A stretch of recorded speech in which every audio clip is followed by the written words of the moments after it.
All'alba di oggi i carabinieri del Comando Provinciale di Agrigento, con il supporto dei colleghi del Comando Provinciale di Caltanissetta, di Reggio Calabria e dello Squadrone Aliportato Cacciatori Sicilia,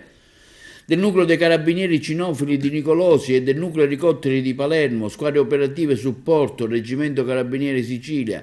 in Burgio, provincia di Agrigento, Luccasicola, Villafranca Sicola, Mazzarino e Marina di Gioiosa Ionica, in provincia di Reggio Calabria,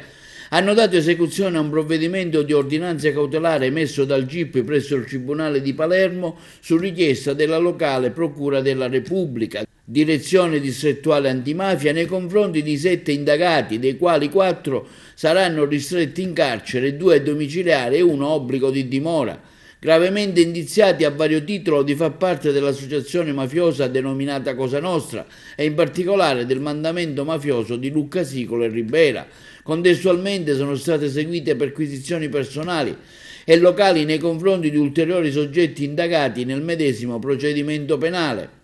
L'attività investigativa diretta dalla DDA di Palermo è condotta dal Nucleo Investigazioni del Comando Provinciale dei Carabinieri di Agrigento con l'ausilio di attività tecniche nel periodo compreso tra l'aprile del 2021 e luglio del 2023,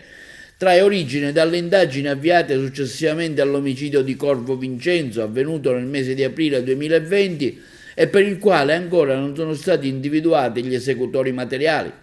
La suddetta attività ha consentito di evidenziare la piena operatività dell'associazione, documentando numerose riunioni finalizzate ad acquisire in modo diretto e indiretto la gestione e il controllo di varie attività economiche, appalti, servizi pubblici, per realizzare profitti e vantaggi intervenendo sulle amministrazioni locali. In particolare, nel corso delle riunioni, Imbornone Salvatore, di anni 64 e residente a Luccasicolo, è ritenuto essere il reggente del mandamento mafioso di Luccasicolo e di Ribera, impartiva agli altri indagati direttive per realizzare l'acquisizione, la gestione e il controllo di varie attività economiche e di appalti pubblici,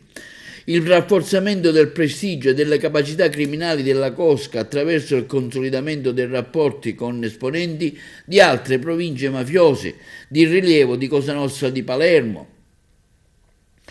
a intervenire per la risoluzione di una controversia che interessava Giovanni De Relitto, di anni 74, residente a Burgio, ritenuto di essere capo della locale famiglia mafiosa. Per quanto riguarda il controllo sulle dinamiche imprenditoriali relative agli appalti pubblici, è stata documentata l'ingerenza della consorteria mafiosa in merito al completamento della rete fognaria di Ribera affidata a una ditta di Favara con il coinvolgimento di Francesco Caramazza, di anni 51,